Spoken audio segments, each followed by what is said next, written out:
छात्रों नमस्ते। आज हम कक्षा 9वीं का एक नया अध्याय लेकर आए हैं। इस अध्याय का नाम है तुम कब जाओगे अतिथि, जिसके रचनाकार शरद जोशी जी है। देखो, कभी कभी अतिथि भी ऐसे आते हैं, कभी ऐसे अतिथि आते हैं कि वो कामकाजी होते हैं तो वो जल्दी अपना काम ख़त्म हो गया तो तुरंत चले जाते हैं। पर कभी कभी ऐसे भी अतिथि आते हैं, 2-4 दिन के लिए आते हैं और सभी को उससे कभी कभी पीड़ा भी होती है। इसका चित्रण यहाँ पर किया है, देखते हैं इस तुम कब जाओगे अतिथि, इसके रचनाकार शरद जोशी जी का परिचय।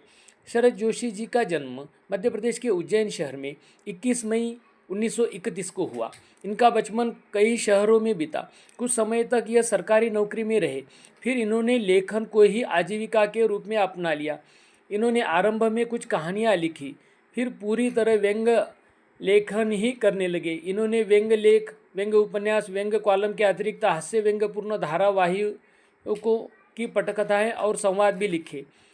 हिंदी व्यंग्य को प्रतिष्ठा दिलाने वाले प्रमुख व्यंग्यकारों में शरद जोशी भी एक है।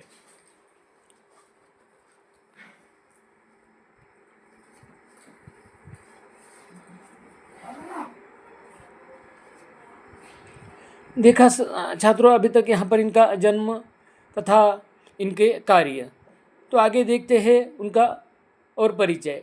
शरद जोशी की प्रमुख व्यंग्य कृतियाँ इस प्रकार है: परिक्रमा, किसी बहाने, जीप पर सवार इल्लियाँ, तिलस्म, राह किनारे बैठ, दूसरी सतह, प्रतिदिन। 2 व्यंग्य नाटक है। अंधों का हाथी और एक था गधा, एक उपन्यास है।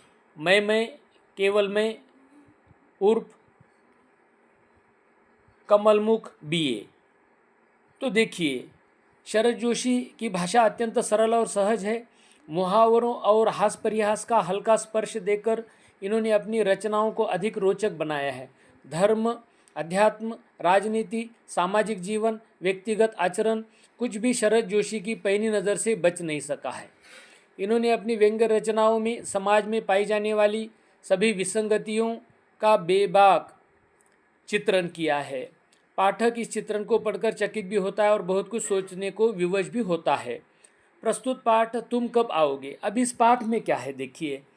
प्रस्तुत पाठ तुम कब आओगे अतिथि में शरद जोशी ने ऐसे व्यक्तियों की खबर ली है जो अपने किसी परिचित या रिश्तेदार के घर बिना कोई पूर्व सूचना दिए चले जाते हैं और फिर जाने का नाम ही नहीं लेते, भले उनका टिके रहना मेजबान पर कितना ही भारी क्यों न पड़े।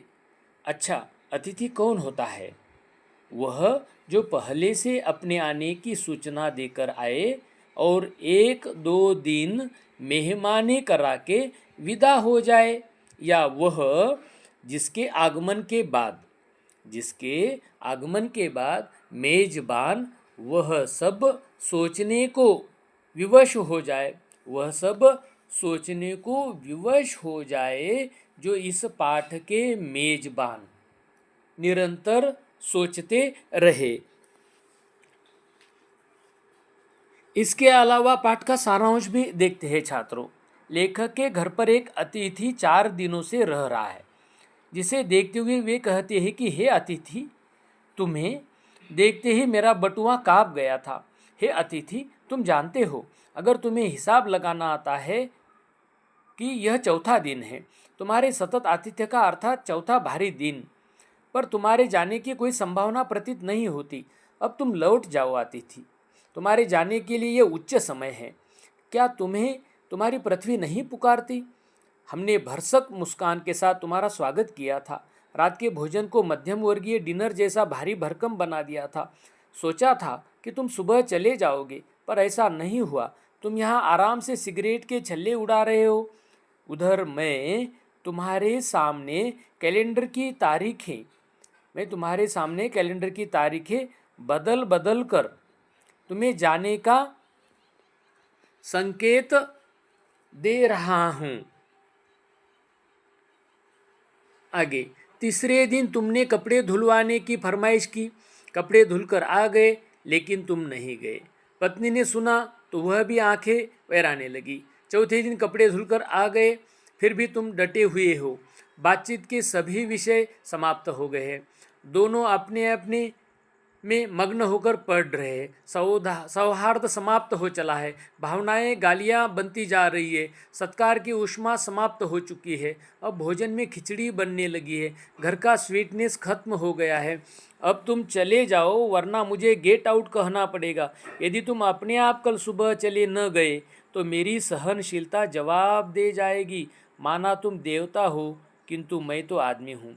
मनुष्य और देवता ज़्यादा देर साथ नहीं रह सकते, इसीलिए अपना देवत्व सुरक्षित रखना चाहते हो तो अपना देवत्व सुरक्षित रखना चाहते हो तो अपने आप विदा हो जाओ। तुम कब जाओगे अतिथि? तो देखते हैं छात्रों, तुम कब जाओगे अतिथि, जिसके रचनाकार शरद जोशी जी है। छात्रों, मेरे चैनल पर अभी अभी आप आए हैं तो ज़रूर मेरे चैनल को सब्सक्राइब करें, लाइक करें। ठीक है छात्रों, चलो तो शुरू करते हैं। तुम कब जाओगे अतिथि। आज तुम्हारे आगमन के चतुर्थी दिवस पर यह प्रश्न बार बार मन में घूमड़ रहा है, तुम कब जाओगे अतिथि। देखो, अतिथि घर पर लेखक के आए हैं तो 4 दिन हो गए। अब प्रश्न आया कि सामने, अब तुम कब जाओगे। तो आगे देखो छात्रों, तुम यहाँ बैठे निसंकोच सिगरेट का धुआं फेंक रहे हो, निसंकोच, बिना किसी संकोच के, निसंकोच। उसके ठीक सामने एक कैलेंडर है और तुम जहाँ बैठकर धुआं उड़ा रहे हो, ठीक सामने कैलेंडर है। देख रहे हो ना, इसकी तारीखें अपनी सीमा में नम्रता से फड़फड़ाती रहती है। इसकी तारीखें अपनी सीमा में, अभी हद, सीमा का अर्थ छात्रों हद अब नहीं रही। विनम्रता, नम्रता से वो फड़फड़ाती रहती है। देखो कितने दिन हो रहे हैं, विगत 2 दिनों से मैं तुम्हें दिखाकर तारीखें बदल रहा हूँ। विगत का अर्थ छात्रों पिछले, बच्चों विगत का अर्थ पिछले 2 दिनों से मैं तुम्हें दिखाकर तारीखें बदल रहा हूँ।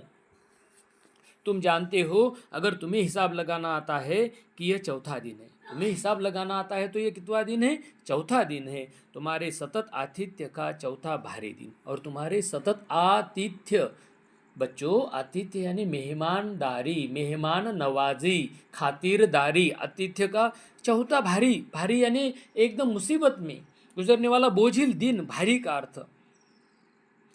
पर तुम्हारे जाने की कोई संभावना प्रतीत नहीं होती, कोई दिखाई नहीं देती, कोई आभास नहीं होता। प्रतीत का अर्थ यहाँ पर लाखों मील लंबी यात्रा करने के बाद, लाखों मील, मील यानी 1760 मीटर की एक दूरी होती है। मील का अर्थ 1760 मीटर यानी 1 मील। लाखों मील लंबी यात्रा करने के बाद वे दोनों एस्ट्रोनॉट्स, अंतरिक्ष यात्री, लाखों लाखों मील दूर यात्रा उन्होंने की। ऐसे एस्ट्रोनॉट्स भी इतने समय चांद पर नहीं रुके थे। तुम जितना मेरे घर 4 दिन रुके हो, जितने समय तुम एक छोटी सी यात्रा कर मेरे घर आए हो, जितने समय तुम छोटी यात्रा कर मेरे घर आए हो, तुम अपने भारी चरण कमलों की छाप मेरी ज़मीन पर अंकित कर चुके। तुम एक भारी चरण कमल, अपने पैर चरण कमल यानी एक कमलों, चरणों की छाप मेरे ज़मीन पर मुद्रित की है। अंकित का अर्थ छात्रों लिखित, लिखी है। तुमने एक अंतरंग निजी संबंध मुझसे स्थापित कर लिया। तुमने एक अंतरंग, बेहद निजी, घनिष्ठ, अंतरंग का अर्थ, अंतरंग का अर्थ गहरा, घनिष्ठ, निजी यानी अपनत्व, संबंध मुझसे स्थापित किया, कायम किया।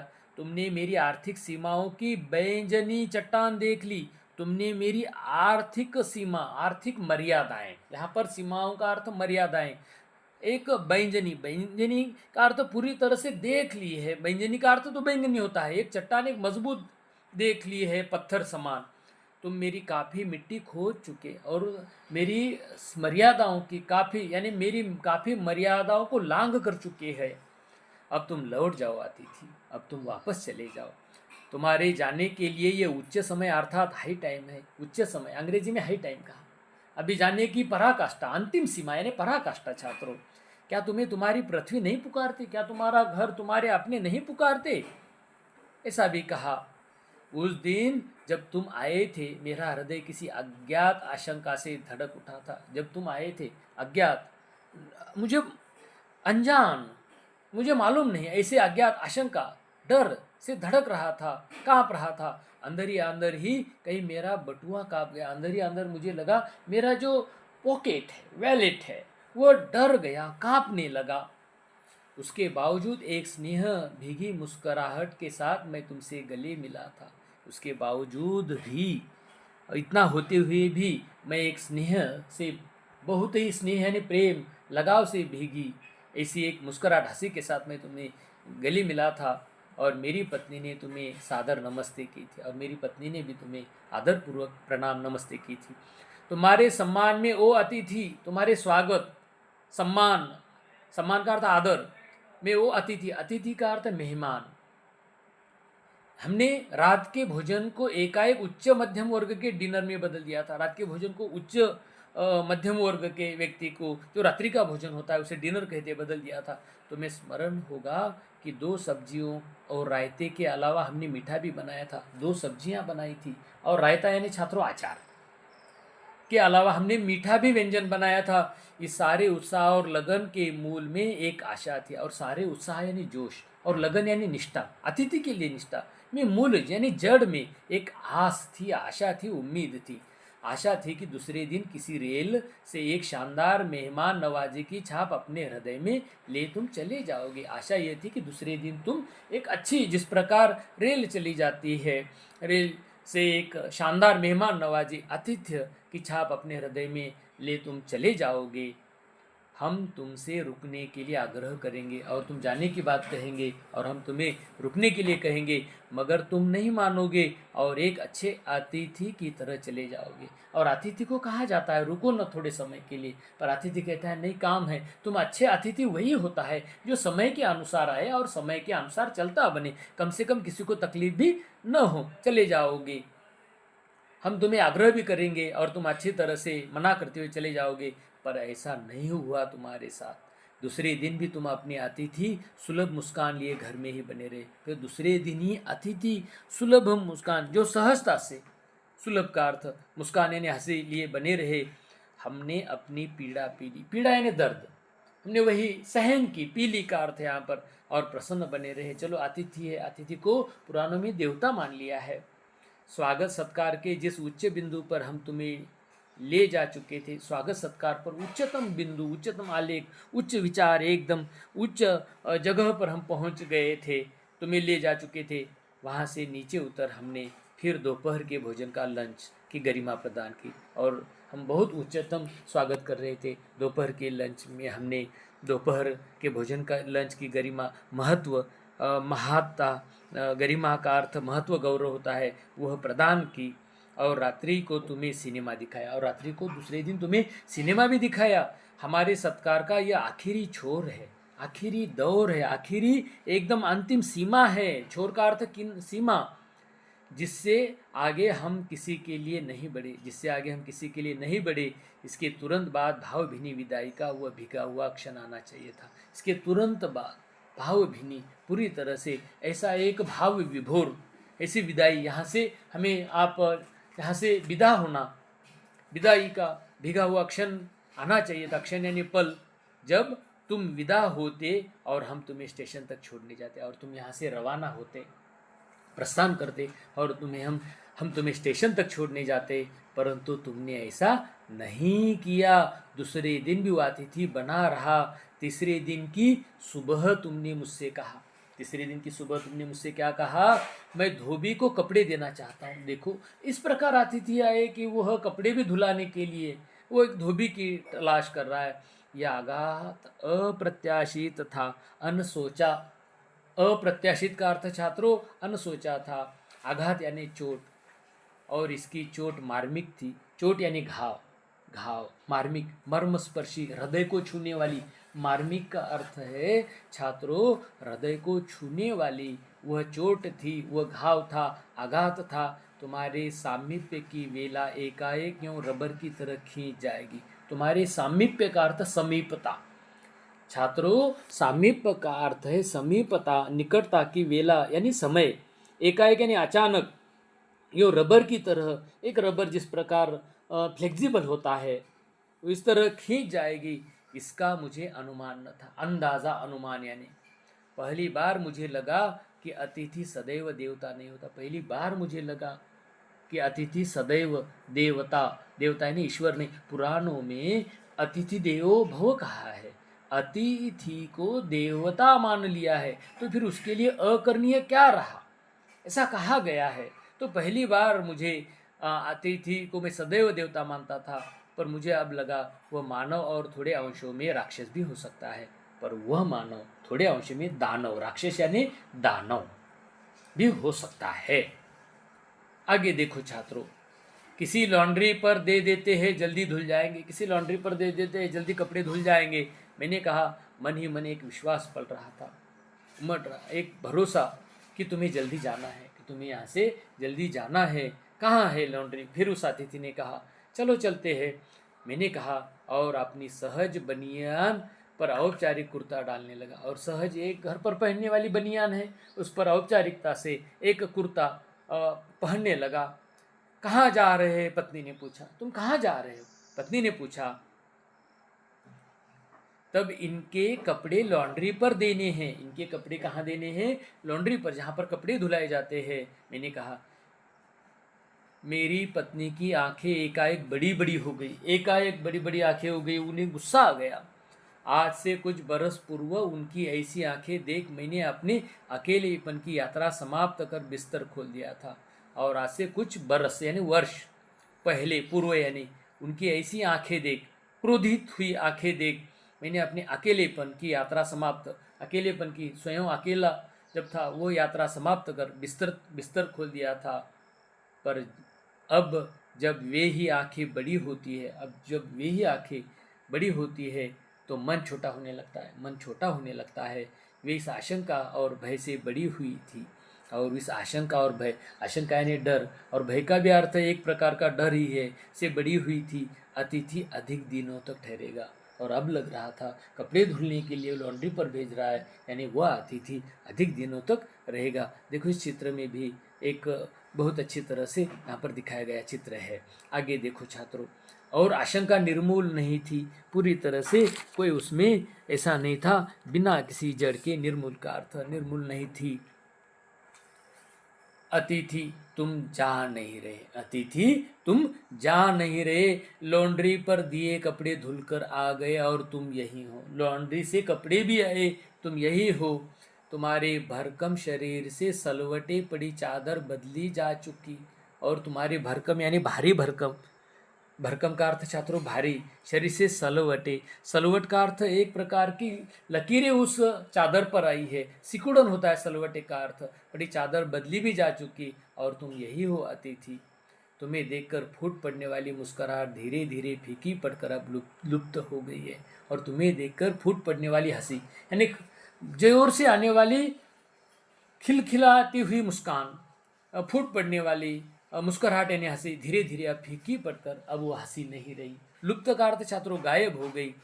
ठाकों के रंगीन गुब्बारे, ठाकों का अर्थ बड़ी जोर से हंसना, जोर जोर से हंसना।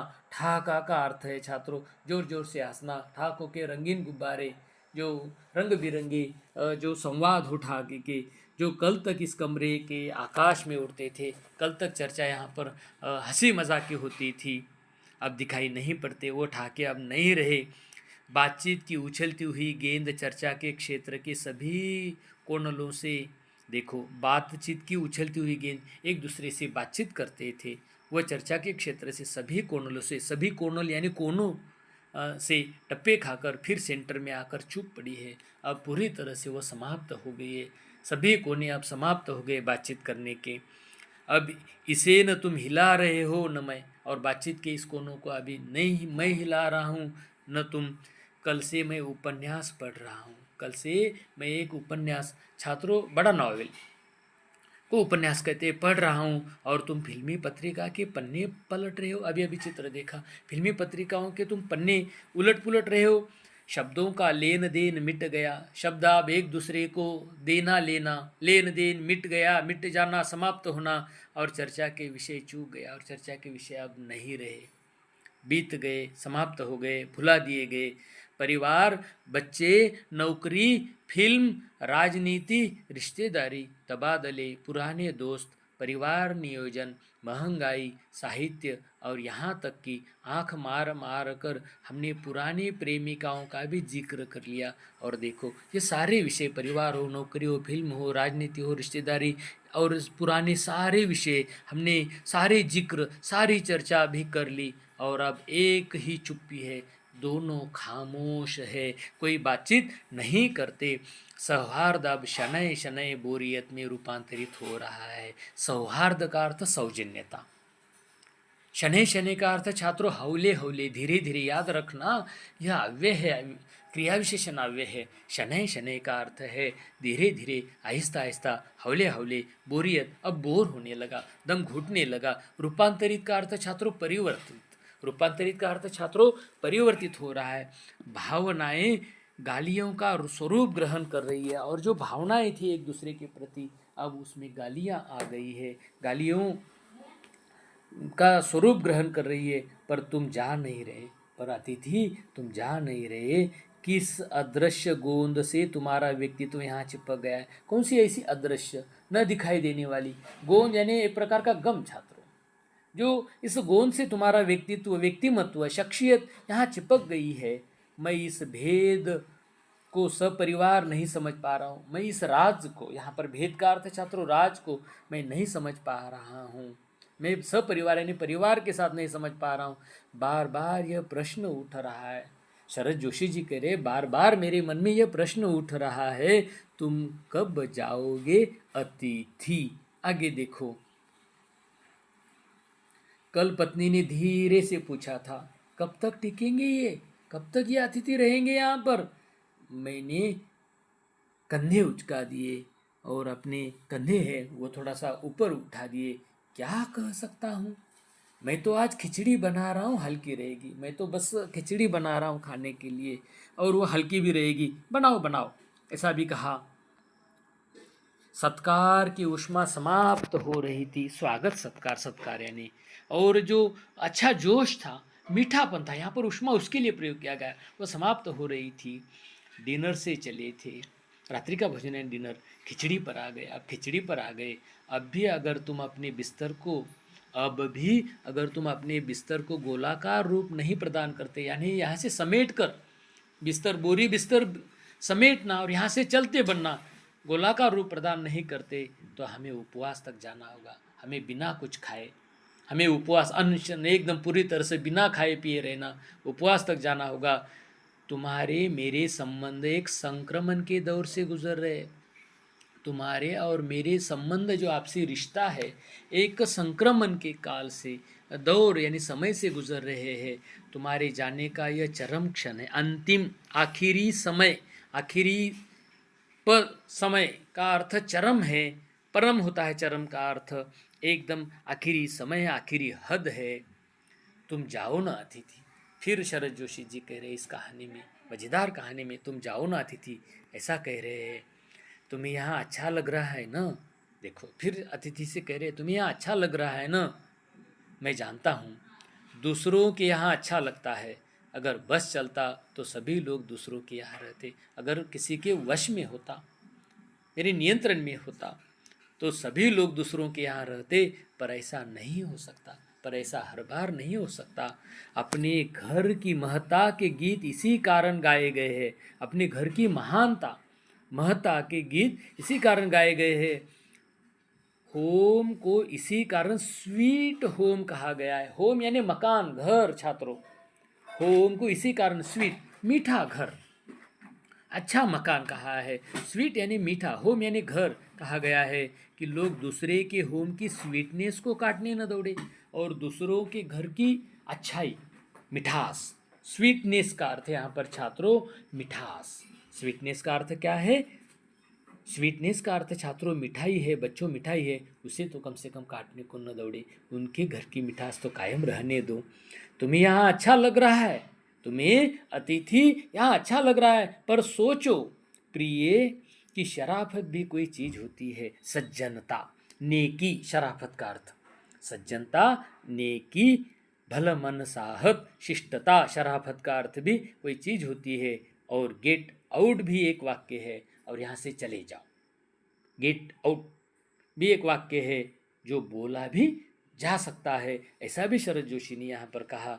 आगे देखो छात्रों, अपने खर्राटों से एक और रात गुंजायमान करने के बाद कल जो किरण तुम्हारे बिस्तर पर आएगी, और देखो अपने खर्राटे, नींद में जो कभी कभी कोई खर्राटे लेता है, आवाज़ें आती है तरह तरह की, उसे छात्रों खर्राटे कहते हैं।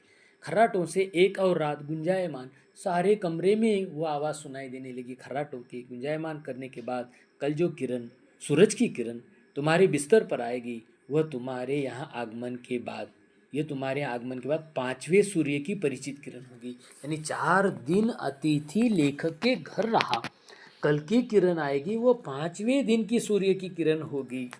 आशा है वह तुम्हें चूमेगी, आशा है वह तुम्हें आलिंगन लेगी, चूमेगी, और तुम घर लौटने का, और तुम घर वापस जाने का सम्मानपूर्व निर्णय ले लोगे, और सम्मानपूर्ण, आदरपूर्ण निर्णय यानी फैसला करोगे।